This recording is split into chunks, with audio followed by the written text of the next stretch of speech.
Hi everyone, it's Kelly here. Welcome to my channel if this is your first time. Welcome back if you've been before. Lovely to have you either way. On this channel we talk books, and today I am hauling.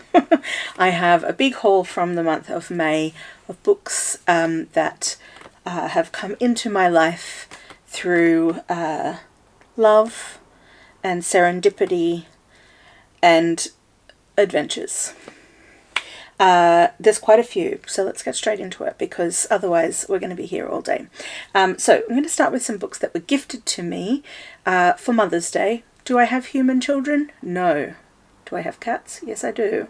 And the cats are very generous in that they like to buy books for me and other gifts for Mother's Day and also for my husband on Father's Day. Very kind, very kind. So the cats bought me this book, which is called Writing Hannah on Writing for Children by Libby Gleeson. Libby Gleeson is a children's author here in Australia, maybe a little bit after my time, or maybe some in my time when I was a kid. When I went to uni, I've heard her speak. She came and did a guest lecture when I was learning to be a teacher, so that was exciting. But yeah, this is just a book about writing. So Hannah is one of her characters in her kind of middle grade fiction. So the Hannah books are Skating on Sand and Hannah Plus One, and then the third one is called Hannah and the Tomorrow Room. So I've read Skating on Sand. I don't recall if I've read the other two, but yeah, she's a classic Australian children's author, so this is her journey of writing children's books, so if you are a writer, that might be of interest. Another book that they got for me for Mother's Day was Seeds of Change, 6 Plants That Transformed Mankind, by Henry Hobhouse. These were two second-hand gifts. But yeah, this one sounds super interesting. I think the title is pretty self-explanatory, and this is a classic of historical commentary, now including a new chapter on the coca plant. So exciting. And the final book that they got for me was one from my wish list, which was Phantom Days by Angela O'Keeffe. This is a book that has only just come out, published in 2026. I read The Sitter by this author last year, I want to say, or maybe the year before, and I have been anticipating this book. So let's find out together what this one is about. Before Isabel has even cracked the spine of a novel bought on a whim ahead of an overseas trip, she senses something beginning within her. From Sydney to London and back again, the book is a quiet observer. When it is left in an airport taxi and Isabel's new boyfriend takes it home, the book begins to learn about him, about his family and his past. Soon it understands Isabel is not safe. So that's personification of book. Interesting. So we'll see how this one goes, but I quite enjoyed the other Angela O'Keeffe book I read, so I was very keen to read that one. This was a pre-order that came in this month, and that is book 4 in the Lightfall graphic novel series called A Place Between by Tim Probert. I actually haven't read book 3. I own it, obviously. I've read books 1 and 2 in this series, so now that this one has arrived, I probably should revisit those ones because it's been a little while, and then read books 3 and 4. I don't know if this is the last installment, and because it is book 4, I won't have a look. I don't want to spoil for myself what is happening, but these two characters meet in book 1, and they're on an adventure. So yeah, I will at some point get back to that series and hopefully get myself up to date. Another book that I picked up new this month, I've moved into, that was the first of a purchased book, a pre-order. So those first 3 were gifts. Now we're into the brand new books that have come into my collection. This one is The Beginning of the World in the Middle of the Night by Jen Campbell, by the internet's own Jen Campbell, another booktuber, and she has, I believe this is a middle grade book, if I'm not mistaken.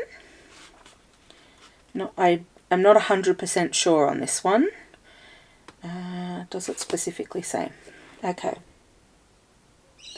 Stories of family and magic, lost souls and superstition, spirits in jam jars, mini apocalypses, animal hearts and sideshows.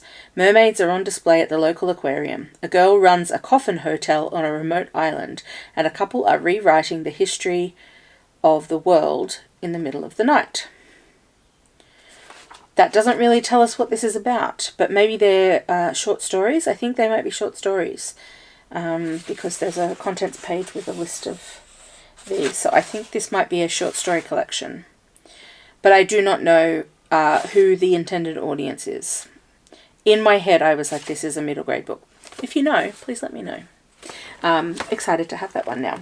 Another book that I picked up is A Witch's Guide to Magical Innkeeping by Sangu Mandanna. I read what have I got? The Very Secret Society of something witches. Very Secret Society of Irregular Witches. And I quite enjoyed it. This is not a sequel, but I think it's the same kind of vibe as that one. So I'm very excited to get to this one. I'm hoping actually to read this one this year, as soon as practical, but it did come out in 2025. Can I tell you about this? Yeah, because it's not a sequel. Okay. Once Sarah Swan was one of the most powerful witches in Britain. Then she resurrected her great-aunt Jasmine from the very recently dead, lost most of her powers, befriended a semi-villainous talking fox, and was exiled from her guild. Now she helps Jasmine run an enchanted inn in Lancashire, where she deals with their quirky guests' shenanigans and longs for a future that seems lost, until she finds out about,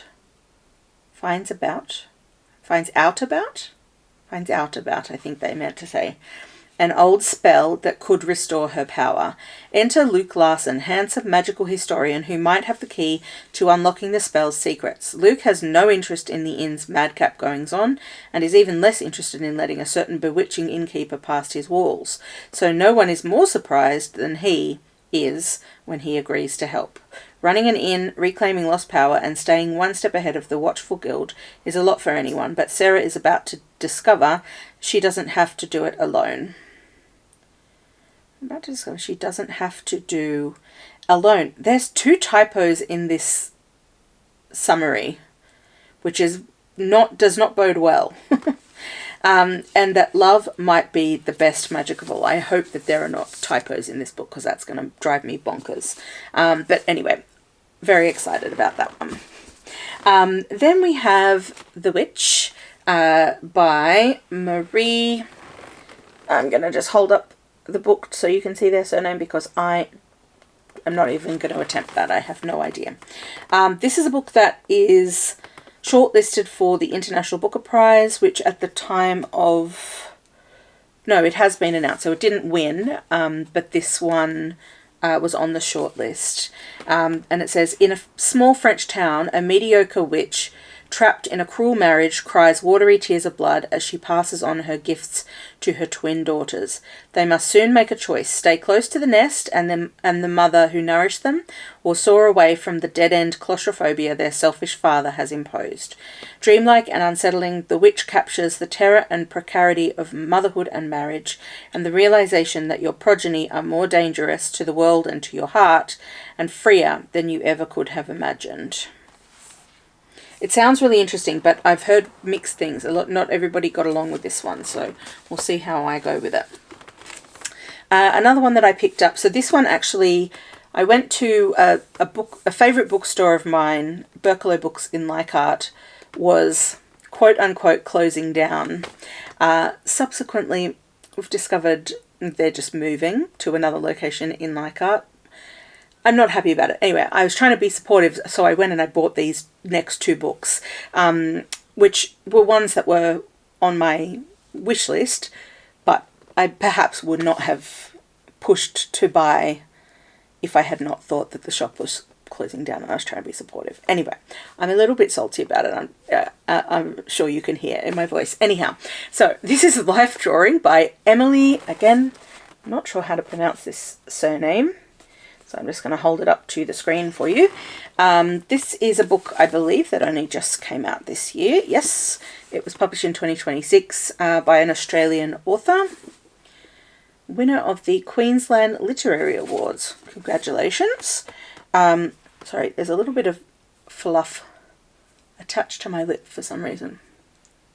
I think it is gone. Yes, so let's find out about this book.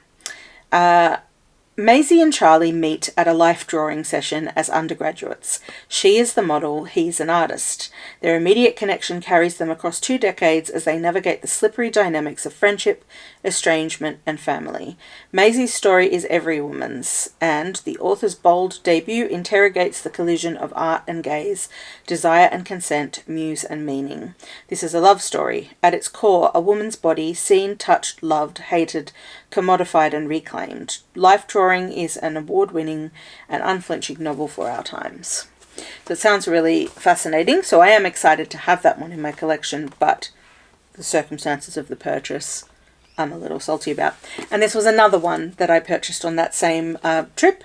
It is Art Cure by Daisy Fancourt, The Science of How the Arts Transform Our Health. This one is shortlisted, long-listed at least, but I think also shortlisted for the Women's Prize for Non-Fiction this year. So, and at the time of filming, that has not yet been announced. I think it's being announced this month, though. Yes, on the 11th of June, although it will be early morning my time, 12th of June.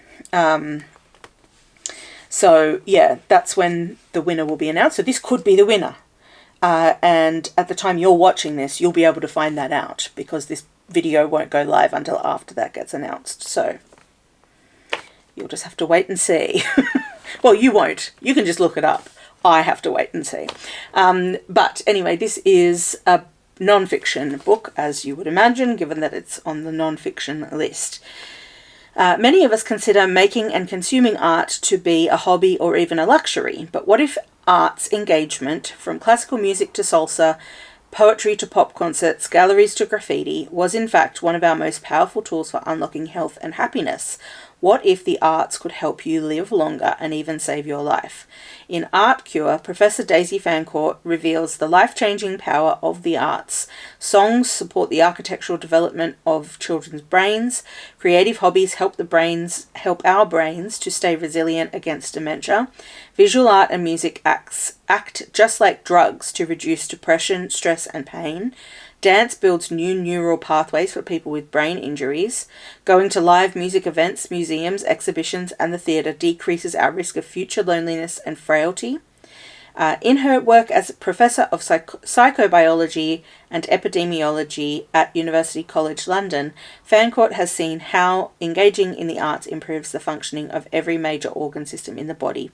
Art helps us not only to survive, but to thrive and flourish. This sounds really fantastic, so I'm very excited to have it and to get into it at some point soon to kind of justify all of the spending I do on hobbies, on many, many different hobbies.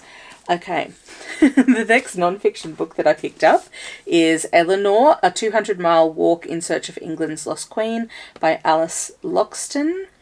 I didn't know too much about this, but it was on my wish list, so obviously I heard somebody talking about it, and I put it on the list, but I can't remember who that was, but let's find out what this book is about.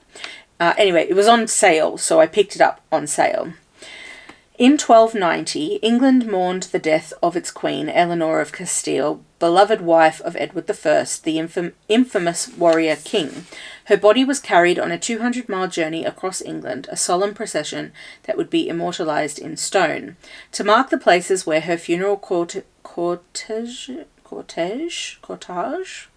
rested overnight, A heartbroken Edward commissioned 12 magnificent Eleanor crosses.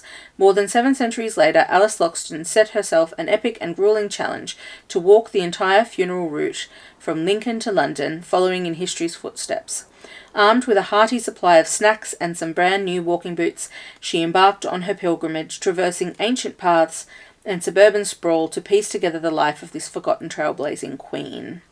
That sounds very interesting. A bit of a mix of history and present day, which I actually quite enjoy in a non-fiction history book.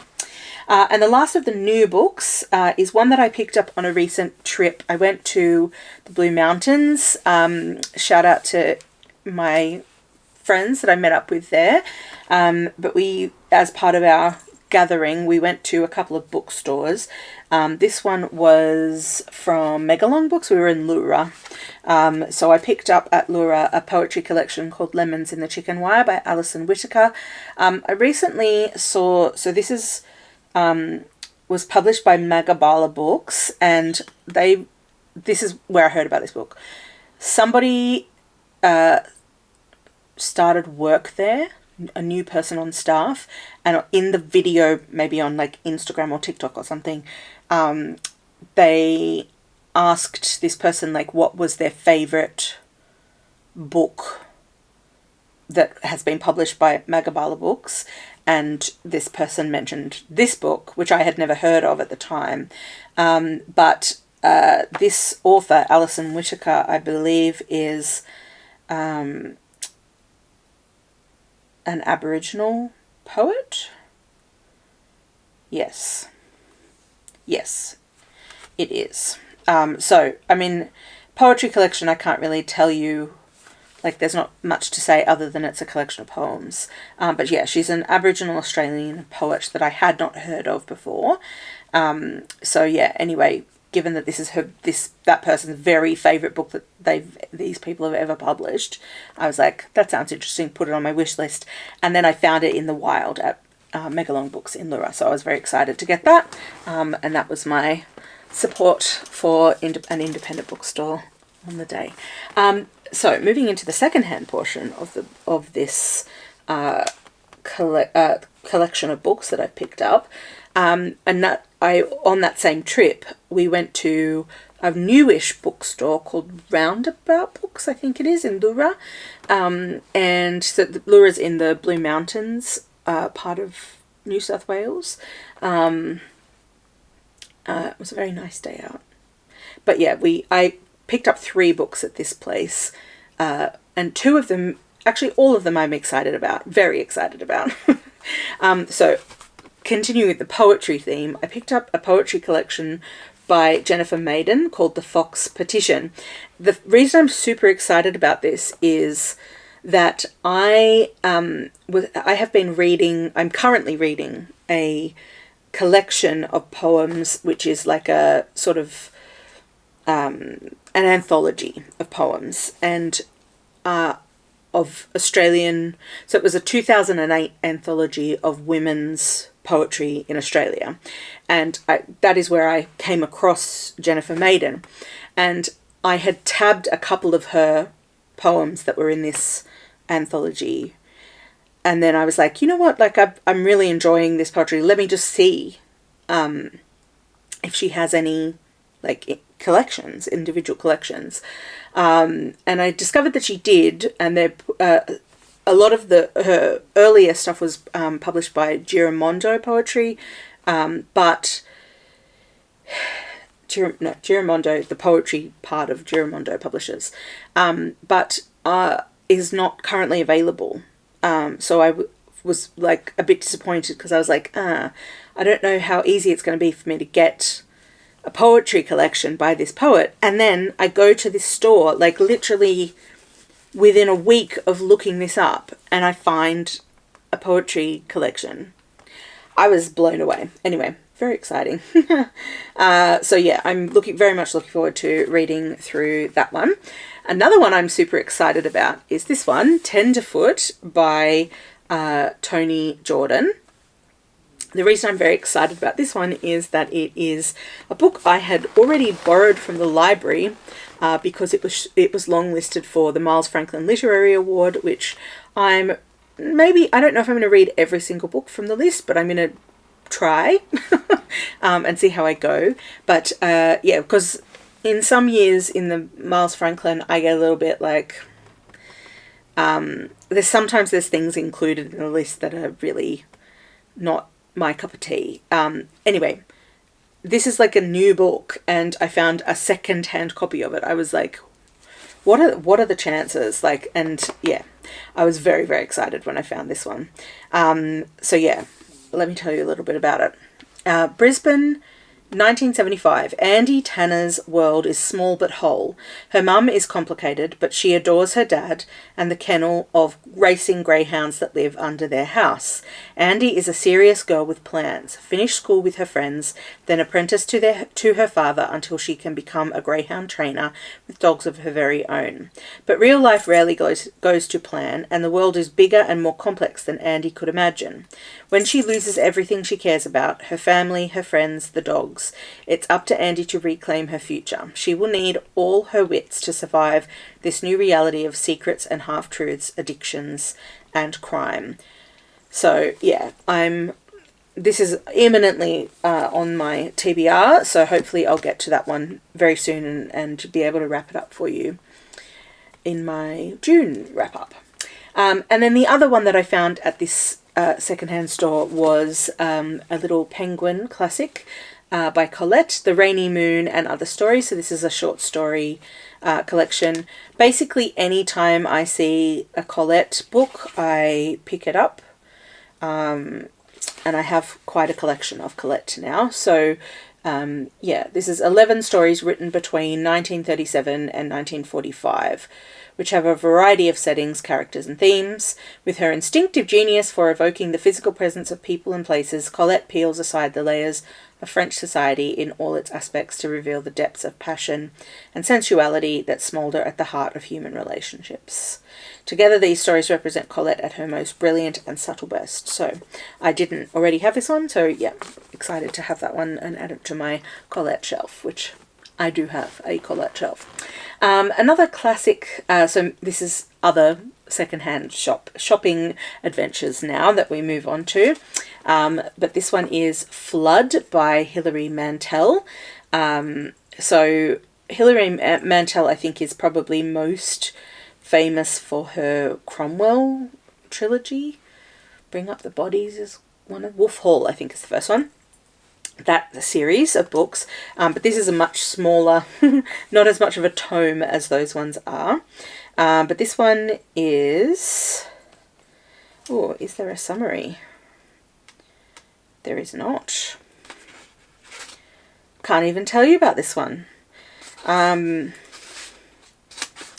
Is there? Someone in a review that's written on the back, it says, set in the fictitious village of Featherhoughton,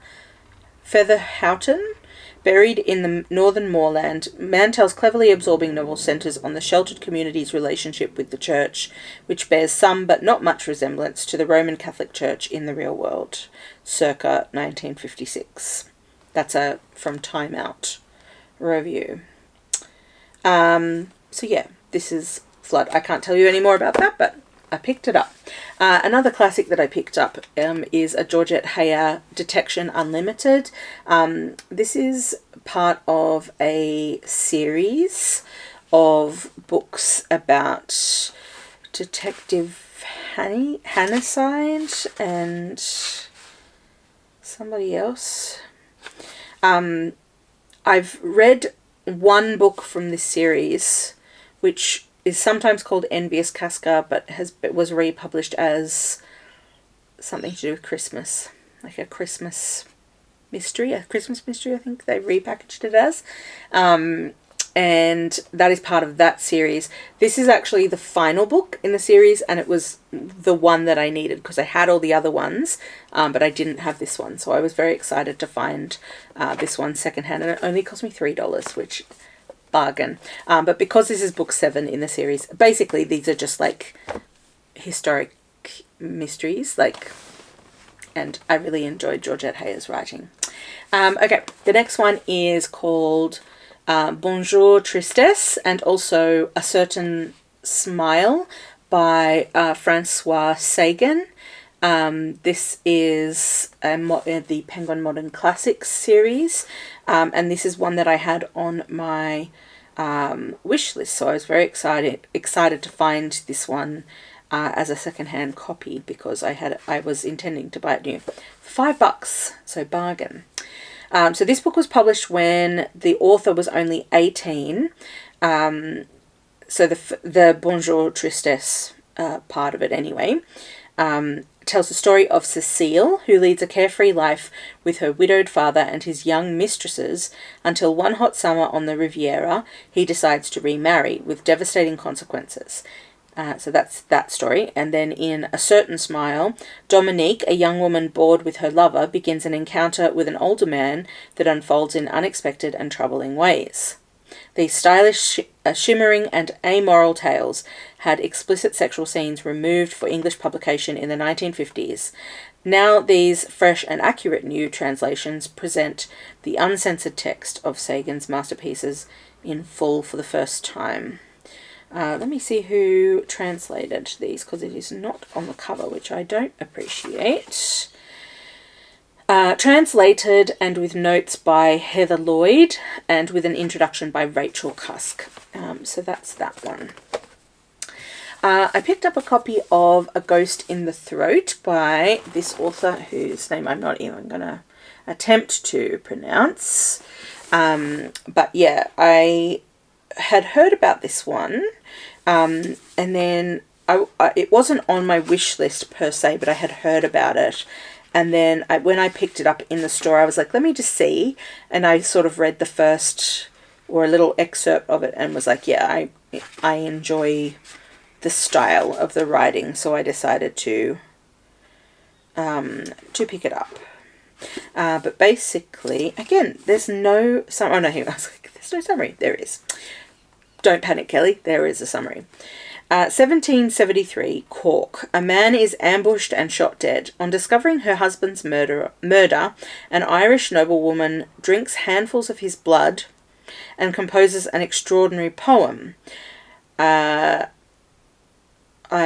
can't pronounce this, but that woman and her poem would later be described as the greatest poem written in these islands in the whole of the 18th century. The poem echoes across time to find a woman in modern Ireland who reads it aloud and feels the poet's voice coming to life. These echoes grow louder, inspiring a quest to discover the truth of the poet's story. So that just sounds like a fascinating premise for the book, like the poet's voice coming to life centuries later. And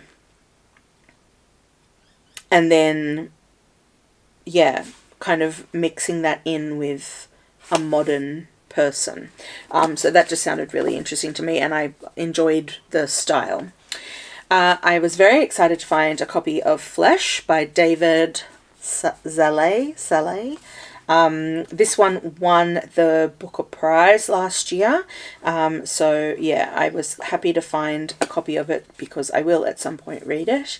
But this one is about 15-year-old Istvan, who lives with his mother in a quiet apartment complex in Hungary. New to the town and shy, he is unfamiliar with the social rituals at school and soon becomes isolated with his neighbour, a married woman close to his mother's age, as his only companion. Their encounters shift into a clandestine relationship that Istvan barely understands, and his life soon spirals out of control.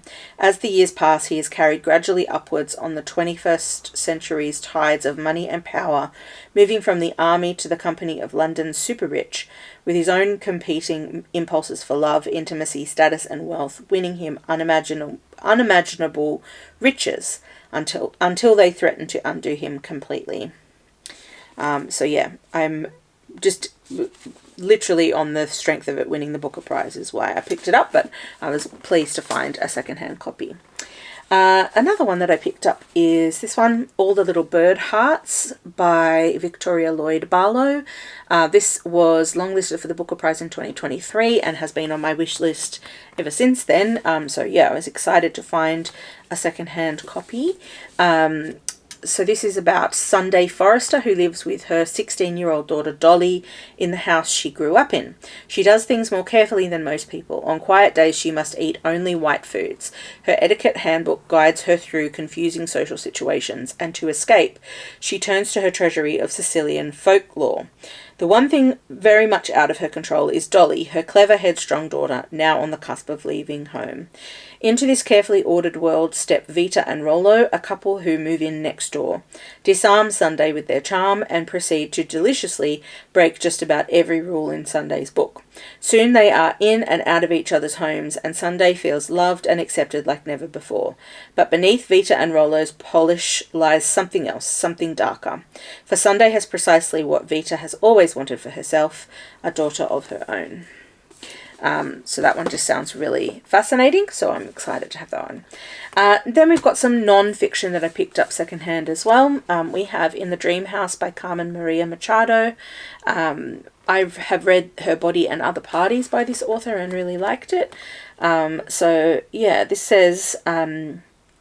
In the Dream House traces Carmen Maria Machado's relationship with a charismatic but volatile woman.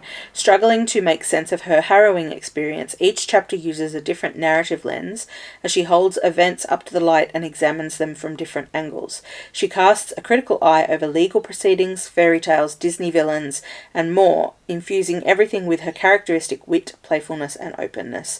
The result is a wrenching, riveting book that explodes our ideas about what a memoir can do and be. So that one sounds great.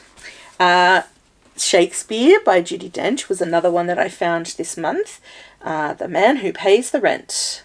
And this is Judi Dench talking about every Shakespearean role she has played throughout her 7-decade career, from Lady Macbeth and Titania to Ophelia and Cleopatra.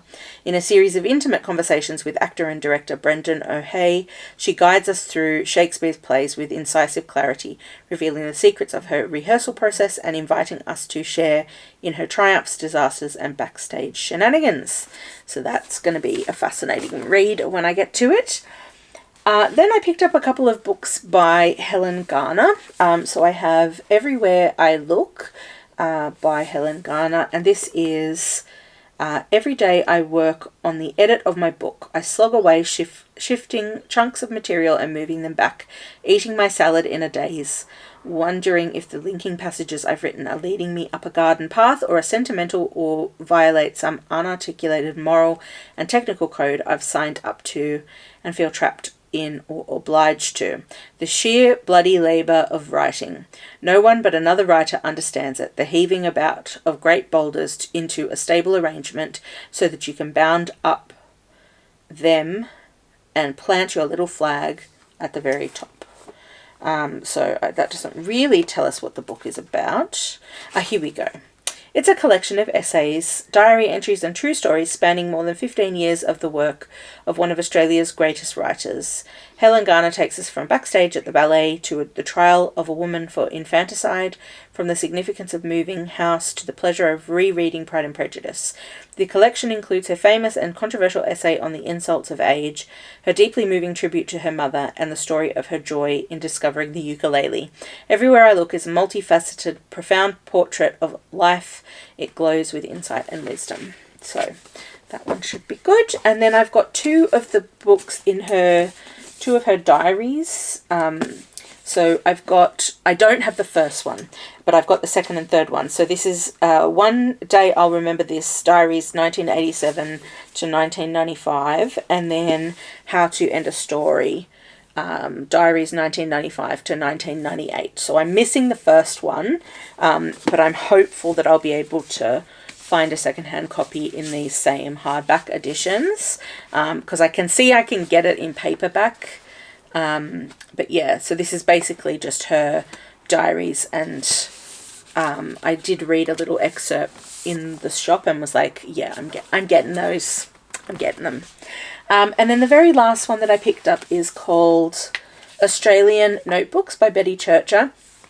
I've been seeing this book for some time now, and I'm drawn to it because of this image, which actually, funnily enough, I have a postcard of. That's the artwork. So the artwork is Grace Cossington Smith, The Sock Knitter from 1915. So this is an artwork I've got a postcard of from the Art Gallery of New South Wales that I believe holds this particular artwork. And this is, anyway, in Australian Notebooks, it says, Betty Churcher revisits some of the artworks she most cherishes.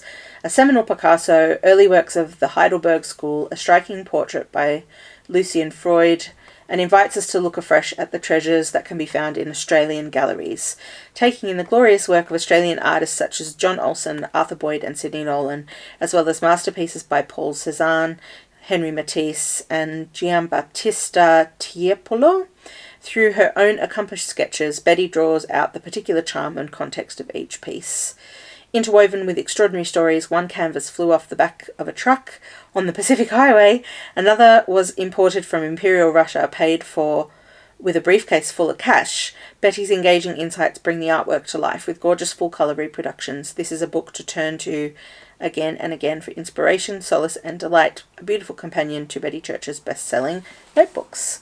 So I've been seeing this for some time and just thought it would be really interesting because I'm a great visitor of art galleries, and I'm excited to have a look at some of the different ones. So Art Gallery of New South Wales is one that I go to quite a lot, so I'll probably start there when I do have a look at it and see which particular paintings that she's have caught her eye. And yeah, so this is the section start for that. So I'm looking forward to reading through this one. Actually, I'm going to put the ribbon in it, in that spot right there. So I'm ready to go. But that's the last book for this haul. So thank you very much for watching. It's been a bit of a long one. I've got 9 minutes left of time left on my camera memory card. So I really do need to wrap up. And also, you've got other things to do, I'm sure. So thank you very much for watching.